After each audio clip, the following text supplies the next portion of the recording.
Bonjour à tous, Adélise et Alexandre Bordon, donc respectivement président de commission numérique et commission pénale.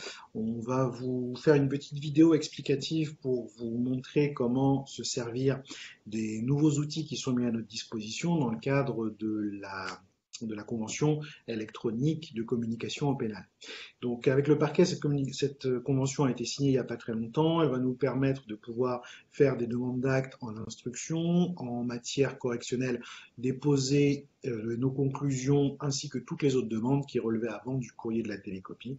Et surtout, quelque chose d'assez nouveau au-delà du TPE, c'est la possibilité de pouvoir recevoir les procédures numérisées dans le cadre des déferments. Et là, la première vidéo qu'on va vous proposer, c'est précisément là-dessus. Alexandre. Bonjour à toutes et à tous.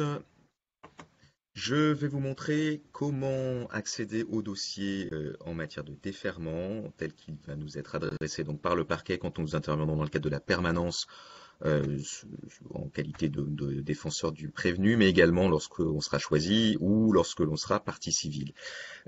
Très simplement, nous allons recevoir le lien par le RPVA de l'accès au dossier sur la plateforme Plex, que, à mon avis, la plupart d'entre vous connaissent déjà pour recevoir leurs autres dossiers, enfin en tout cas certains de leurs dossiers pénals par ce biais-là. Je tente un partage d'écran rapide, partage d'écran Google Chrome, je pense que ça fonctionne. Alors moi, pour vous dire, pour accéder au RPVA, je tape RPVA sur Google et je clique sur RPVA, Ibaro. Comme ça, je ne retiens rien. Je me connecte. Donc là, c'est l'hypothèse où vous avez votre clé RPVA avec vous sur votre ordinateur portable que vous avez donc soit à votre cabinet ou soit que vous connectez par le biais d'un partage de connexion de votre téléphone ou par le biais de clés Wi-Fi, mais ça de clés 4G pardon, mais on y reviendra juste derrière. Toujours est-il que vous êtes connecté à Internet avec votre téléphone et vous avez votre clé RPVA. Vous allez tout simplement retrouver votre procédure dans la messagerie tribunal de grande instance. Vous aurez éventuellement reçu au préalable un mail vous informant du fait que vous aviez reçu ce message RPVA si votre boîte mail est configurée en ce sens. Et vous allez recevoir, donc ça je l'ai reçu il y a quelques jours, donc elle est ici, la procédure par le procureur, donc qui vous dit votre message est accessible ici. Je le copie-colle, il y a le lien ne fonctionne pas, mais peu importe, je le copie-colle, je le mets dans un nouvel onglet Alors oui, et il est indispensable de copier-coller le lien puisqu'il n'est pas cliquable directement. Donc il faut vraiment le prendre et le recopier sur un autre onglet. donc là, je me rappelle mon mot de passe Plex, ce qui est le plus compliqué, je pense, mais sinon, il devrait se mettre automatiquement et j'accède donc à la procédure par ce biais-là. Étant précisé pendant que ça charge que en réalité, la clé RPVA est facultative, dans la mesure où vous n'avez pas besoin de votre clé RPVA pour accéder à Plex. Très Exactement. clairement, la clé RPVA vous permet d'accéder au lien de Plex, mais en réalité, si vous savez que la procédure vous a été adressée par Plex parce que vous avez eu votre mail, vous pouvez vous passer de la clé. Donc très clairement, vous êtes déjà au palais de justice, vous avez soit votre ordinateur personnel, soit un matériel mis à la disposition par l'ordre, et vous pourrez simplement avec votre mot de passe Plex associé à votre compte Plex personnel accéder au dossier. Et donc, comme on peut le voir ici, on accède à la plateforme Test Nikolic. Donc ça, c'est un dossier que je télécharge, qui va être prêt dans quelques secondes. Et Et il est ici. j'en profite Oui, juste pour indiquer que justement l'identifiant Plex, c'est le numéro CNBF, point nom, prénom. Je crois que c'est notre adresse avocat conseil. Et après, il suffit juste d'avoir renseigné son mot de passe et donc on peut se connecter depuis n'importe quel terminal, que ce soit le vôtre ou un matériel de l'ordre. L'idée, c'est soit de retenir vos identifiants, soit, si vous utilisez votre machine, de l'enregistrer directement dans le navigateur. et voilà, donc on arrive sur cette procédure dont on s'aperçoit qu'elle a quelques mois et que l'avocat était maître Arnaud Adélis dans cette procédure, hein, pour des raisons évidentes. C'est un document PDF qui est un document PDF unique donc là pour le coup ça fait 91 pages. Vous pourrez le travailler ce document par le biais de différents logiciels, notamment Exchange Viewer qui permet c'est ça hein, le nom du Oui, logiciel, oui. qui permet de rajouter des onglets là-dessus. Je vais peut-être pas le présenter aujourd'hui là-dessus, mais c'est très simple. Vous rajoutez un onglet et vous pouvez par exemple mettre ici procès-verbal de convocation saisine, vous mettez ce que vous voulez, le PV de synthèse, et ça vous permettra d'y revenir. Pour être clair dans l'organisation, le champ d'application immédiat de cette convention, donc de cet envoi dématérialisé des dossiers, est limité dans un premier temps pour une période transitoire aux dossiers simples, c'est-à-dire un seul prévenu, au maximum de victimes et des faits qui sont considérés par le parquet comme relativement simples. Donc éventuellement des gros dossiers pourraient être exclus également, même s'ils ont un seul prévenu. Toujours est-il que ce mode de fonctionnement a vocation à se généraliser dans un deuxième temps quand nous serons parfaitement rodés et à s'appliquer sur l'intégralité du déferment, mais également donc ce sera la dématérialisation de la communication électronique sera applicable à toutes les procédures pénales, y compris tribunal pour enfants, euh, délégué du procureur, composition pénale, rappel à la loi, mesures alternatives, etc., etc. On vous adressera plus tard les différentes adresses mail, pas parce qu'on veut vous les cacher, mais parce que nous ne les avons pas actuellement, parce qu'elles ne sont pas prêtes, qui vous permettront donc d'effectuer l'intégralité de ces démarches. Je vais peut-être laisser Arnaud passer à la deuxième partie de cette vidéo de présentation qui concerne la demande d'acte en matière d'instruction. À moins que tu veuilles rajouter quelque chose à ce stade, Arnaud. Une seule chose, c'est qu'effectivement, tout se base sur l'architecture du RPVA, donc il faut être sûr d'avoir sa clé. À minima, si on n'a pas sa clé, que le certificat de validité soit toujours en cours, et surtout avoir déjà paramétré les accès de Plex. Tout ça, ce sont des gains de temps qui font que même si vous êtes dépourvu de clé, vous pouvez aller directement au palais ou même depuis votre ordinateur personnel récupérer la procédure qui sera envoyée via Plex. Donc la clé n'est pas indispensable, mais ça peut faciliter les choses. Mais dans tous les cas, à partir du moment où vous êtes inscrit sur Plex, c'est le mode de communication qui vous permet de récupérer toutes les procédures. Voilà. Donc peut-être pour terminer là-dessus, nous allons mettre à la disposition donc des confrères à l'espace avocat des ordinateurs portables et une tablette qui vous permettront d'accéder à ces dossiers. Si vous préférez travailler avec votre matériel personnel, je sais qu'à titre personnel, moi j'ai un ordinateur portable, je sais mon serveur, donc je recevrai le dossier dessus et j'emmènerai l'ordinateur avec moi. C'est possible bien sûr également. Il y aura également un ordinateur fixe qui vous permettra d'imprimer les éléments qui vous paraîtront pertinents d'avoir en papier pour votre plaidoirie ou pour la préparation du dossier avec votre client dans les geôles. Donc vous aurez ces trois possibilités-là. Réception du dossier potentiellement la veille de l'audience, euh, ce qui est évidemment un avantage significatif. Donc vous aurez, quand vous interviendrez en comparution immédiate de permanence, les dossiers la veille au soir, que vous pourrez donc utiliser soit sur votre ordinateur personnel, soit sur les matériels mis à la disposition par l'ordre, soit d'imprimer sur l'ordinateur fixe qui sera relié au copieur de l'espace avocat. Et voilà, on va voir très clairement à la pratique comment ça fonctionne. Si ça fonctionne bien, on adaptera. Mais l'objectif, c'est de vous permettre d'exercer bien sûr les droits de la défense dans les meilleures conditions possibles avec ce nouveau mode de fonctionnement qui très clairement sera imposé sur l'intégralité du territoire national dans les prochains mois partout. Donc on n'avait pas vraiment le choix à ce titre-là. Et on est bien sûr avec Arnaud à votre disposition pour discuter et avec les coordinateurs pénaux, Pierre Donguy et Lucie Garnier, pour échanger sur ces difficultés-là et faire en sorte que tout se passe pour le mieux. On va peut-être passer à l'instruction parce que sur la question de la demande d'acte, qui est pour le coup, je pense, un gain de temps, donc c'est une bonne chose qui est aussi comprise dans la Convention. On n'avait pas vraiment le choix, mais on a fait le choix d'anticiper. Ce qui veut dire que, contrairement à tous les autres barreaux, on va avoir une période de rodage peut-être un peu longue, mais on sera opérationnel plus vite. Parce que la Convention nationale est supposée commencer au 1er janvier, on sait très bien que ce ne sera pas le cas, mais eux-mêmes, enfin les autres barreaux vont subir des difficultés de rodage, les mêmes à travers lesquelles nous allons devoir naviguer pendant quelques temps. Mais nous serons opérationnels plus vite, et s'il y a des problèmes, on pourra les corriger beaucoup plus simplement. Autant dire que Grenoble peut servir d'exemple à d'autres, et ça, je pense que c'est toujours à mettre au crédit de notre barreau.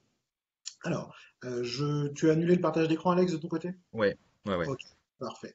Alors, moi, je vais vous montrer comment on fait pour appliquer la méthode du RPVA aux demandes d'actes, parce que ce sera donc tout à fait possible de faire les demandes d'actes à l'instruction, tout sauf le contentieux de la liberté. Le contentieux de la liberté n'est pas prévu par le texte, il est exclu de la communication électronique, ce qui fait qu'il n'existe pas sous cette forme. Il faudra toujours le faire, c'est un contentieux papier, que ce soit modification de contrôle judiciaire ou que ce soit demande de mise en liberté, ça reste un contentieux papier qui se fait au greffe directement de l'instruction. Tous Alors, les appels également hein, sont oui, exclus du champ de la communication électronique, hein. Tout ce qui est appel, recours, alors c'est vous passez encore comme avant avec des déclarations en greffe. exact. Là, c'est plutôt simple parce qu'en fait, on passe par l'interface RPVA qui est plutôt commune et que tout le monde connaît. Mais il va falloir aller dans Nouveau message pénal et je vais vous montrer immédiatement comment ça se déroule. Donc, normalement, là, c'est bon, tu as le partage écran? Ok. Donc, là, je Ouais. me connecte à mon RPVA. Hop. Alors, ok. Il fallait que ça plante, sinon c'était pas drôle. Voilà, ok, c'est bon, c'est passé. Donc RPVA ancienne version, parce que pour l'instant la V2 est un peu balbutiante. Alors, on se connecte avec la clé. Alors là, oui, moi je n'ai pas de délégation. Alors oui, ça on pourra en reparler dans une autre vidéo. Il faudra penser à faire des délégations d'accès, peut-être même aux membres de votre cabinet ou à ceux avec lesquels vous partagez des locaux. Ça permet à tout le monde d'accéder au RPVA des autres avec une seule clé qui est la clé de l'un ou de l'autre. Donc si vous la perdez, vous pouvez toujours continuer à accéder au RPVA. Alors, pour pouvoir envoyer un message, on va aller dans le tribunal de grande instance, classique, on va aller dans messagerie, parce que oui, d'ailleurs, ça s'appelle toujours pas tribunal judiciaire. Bon. Et dans messagerie, on va dans nouveau message pénal. Et à partir de là, vous avez donc le carnet d'adresses avec toutes les adresses qui sont à l'intérieur. Pour Grenoble et pour l'instruction, il faut rechercher TGI Grenoble. Et j'insiste là-dessus. C'est que pour l'instant, les adresses sont toujours en TGI, ne sont pas encore passées en TJ. Donc, il faut rester sur TGI Grenoble. Une fois qu'on a cliqué dessus, une fois qu'on a choisi ce répertoire-là, on va avoir toute une liste d'adresses. Celle qui concerne l'instruction, c'est l'adresse qui est CEP Instruction. C'est celle-là. Ouais, vous l'avez, TGI Grenoble, CEP Donc Instruction. c'est pas l'adresse spécifique des cabinets, on est d'accord, hein. Non, exactement, c'est une seule adresse générale. Les cabinets ont tous une adresse individuelle, mais il a été préconisé qu'on se communique sur une seule adresse pour éviter les pertes et tout ce qui va avec, d'autant que c'est le secrétariat commun qui risque de traiter ça. Donc pour eux, en termes de traitement, il est plus sain et plus simple d'avoir un accès unique sur une boîte unique qui n'est pas traitée par les greffières de cabinet qui, elles, sont parfois en audience ou autre. Une fois qu'on a rempli ça, on va remplir l'objet et n'importe quoi, voilà, on va mettre test.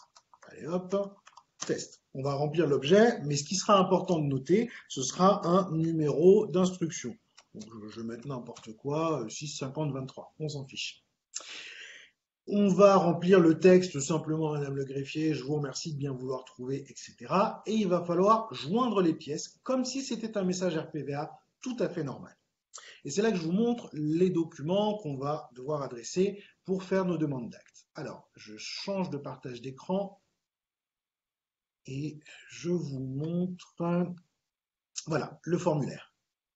Alors, là, tu as le formulaire ou tu as l'autre Ouais, c'est bon, j'ai le formulaire.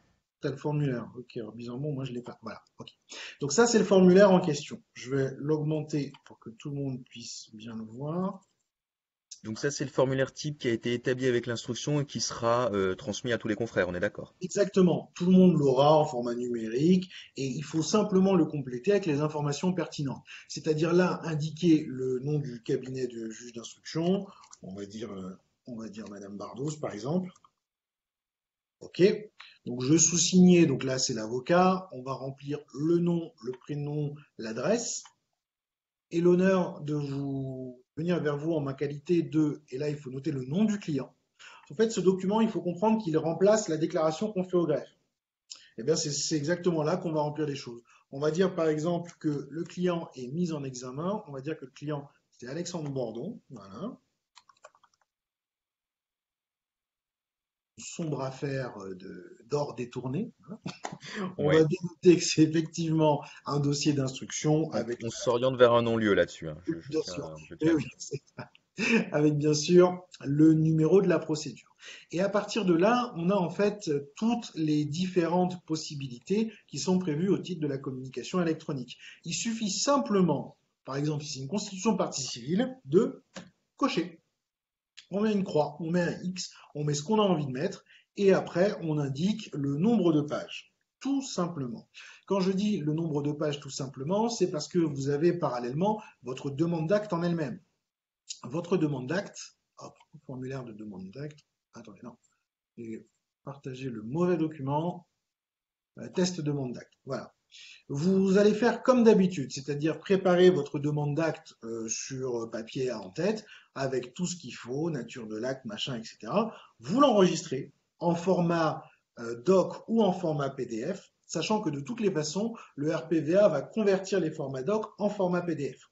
Et il faudra donc envoyer votre demande d'acte, le texte en entier, les pièces qui vont avec, ainsi que le formulaire que je vous ai montré tout à l'heure en ce qui concerne le formulaire CEP. Donc une fois qu'on a fait ces éléments-là, on va directement, hop, je fais le bon partage d'écran, excusez-moi, on va retourner dans notre interface RPVA, et dans notre interface RPVA, c'est là qu'on va mettre les documents de manière tout à fait classique. Donc ça, c'est un fonctionnement auquel on est habitué. On va mettre le document, le formulaire d'accompagnement, le document en question, notre demande d'acte, ainsi que les pièces éventuellement qui vont avec. Et une fois que c'est fait, il suffit de cliquer sur envoyer et c'est parti. On aura l'accusé de réception habituel qui nous sera renvoyé, mais les greffières vont de toutes les façons enregistrer chaque message directement dans les éléments de procédure, ce qui fait qu'ils apparaîtront sous la cote A, si je ne me trompe pas, par la suite. Et c'est comme ça qu'on va pouvoir se faciliter la tâche et faire toutes les demandes qui relèvent du protocole directement dans le RPVA. Alors pour vous en donner une idée brève, comme je vous dis, hein, c'est tout sauf le contentieux de la liberté, mais pour être un peu plus précis que ça, il s'agit quand même des demandes en partie civile, les demandes d'actes classiques, qui recouvrent un champ assez large. Il y a aussi, donc, bon, on peut demander la mise à jour des dossiers, mais ça, un simple mail peut suffire. Toutes les déclarations 114 quand on transmet des éléments au client, tout ce qui relève de l'expertise, l'adjonction d'experts, les observations et tout ce qui va avec. Tout ça, on peut le faire en format dématérialisé et donc sans avoir besoin d'aller au greffe directement. Sachant que les messages qui sont déposés le week-end ne sont lus qu'à partir du lundi. Donc, on reste exactement sur les mêmes temporalités. On peut faire les demandes pour passer de client en témoin assisté et tout ce qui va avec. Donc, ça va être un sacré gain de temps et on vous Tout ça parlera. restant une faculté, hein, Arnaud, excuse-moi. Oui, oui, oui, bien sûr. Rien ne nous empêche d'aller au greffe et de faire une déclaration au greffe. Mais effectivement, Absolument. cette nouvelle faculté qui n'est pas une obligation est de nature à nous faire gagner du temps dans un grand nombre de cas, en étant au cabinet et faisant tranquillement l'envoi immédiatement sans avoir à chercher une greffière. Et s'il y a une difficulté quelconque, alors faites-nous remonter la difficulté et allez déposer en papier votre demande parce qu'il y aura forcément des fausses routes, il y aura forcément des difficultés, c'est normal, on est dans la phase de rodage. Donc l'idée, c'est quand même qu'on récupère le maximum d'informations pour perfectionner les choses, pour qu'à un moment, ça devienne particulièrement naturel pour nous d'échanger et peut-être éventuellement de gagner un peu de temps par rapport à ça, d'autant que les horaires du secrétariat commun sont les horaires du secrétariat commun et que malheureusement, on est parfois à vouloir déposer des demandes d'actes sur des périodes qui ne sont pas leur période d'ouverture. Là, on sait qu'on n'aura pas de difficulté et qu'on pourra déposer les actes de manière tout à fait convenable. Et la dernière chose que je voulais signaler, mais on refera peut-être des petites vidéos là-dessus, c'est le fait qu'on a en plus la communication devant la chambre de l'instruction, qu'on peut envoyer les mémoires, ça c'est déjà depuis plusieurs mois, depuis le confinement, et qu'on voit Mémoire déjà. qu'il faut signer même si vous l'envoyez en RPVA, hein. L'envoi RPVA ne vaut pas signature au vu de la dernière jurisprudence des envois de mémoire dans la chambre de l'instru. Sauf si vous ajoutez une petite signature manuscrite, moi perso j'ai Oui, fait un petit fichier, je copie l'image, et puis ça passe. si vous avez une image de signature, ça marche, oui. Mais Mais renseignez à la signature. pour vous donner donc l'information, on fera un guide de la communication numérique au pénal avec c'est un fichier PDF qui vous montrera où cliquer, etc., qui récapitulera et développera aussi les points sur lesquels on s'est peut-être moins appesanti durant cette vidéo. C'est le moment où on dit qu'il faut s'abonner à notre chaîne YouTube, c'est ça, hein? Ah, c'est là, c'est ça. C'est ça, Et hein? alors, Ok. Instagram aussi, n'oublie pas. Ouais, Instagram, tout à fait. Bon, sinon, je pense que on a fait le tour. Voilà, on a fait le tour. Dernière chose, n'oubliez pas d'avoir votre clé RPVA, vos identifiants Plex, et après, ça devrait pouvoir rouler tout seul. S'il y a des soucis, faites-nous remonter les difficultés pour qu'on puisse communiquer avec la juridiction. Et on sait qu'il peut y Ouais. avoir des fausses routes, mais l'idée, c'est quand même qu'on les corrige. Dernière précision, s'il y a un souci technique pour quelque cause que ce soit, parce que ça risque d'arriver, il est convenu avec le parquet qu'ils nous feront l'impression des dossiers de déferment pour nous permettre d'assurer la droit de la défense s'il y a un problème technique. Donc, est convenu avec le parquet, vous pouvez leur rappeler. On espère qu'il y en aura le moins possible, mais en tout cas, si c'est le cas, on a prévu de faire comme ça. Et par contre, une autre précision, les enquêtes sociales rapides, elles, vont toujours Hmm. nous être données en papier, ce qui est logique compte tenu de la temporalité dans laquelle elles sont effectuées. Et quand il y a des jonctions de procédures, je crois que pour l'instant c'est exclu qu'ils joignent des procédures, puisque c'est des procédures antérieures souvent. Donc s'il y a une comparution immédiate pour un bonhomme, quand ils font de la jonction, ils vont donner le document en version écrite et pas en version numérique. Voilà. Voilà, voilà. Donc, bah, écoutez, si vous avez des soucis, n'hésitez pas à nous remonter les difficultés pour qu'on puisse appréhender tout ça et faire les modifications nécessaires. Voilà. On a terminé, Alex? Ah, on est bon. Ok. Hop.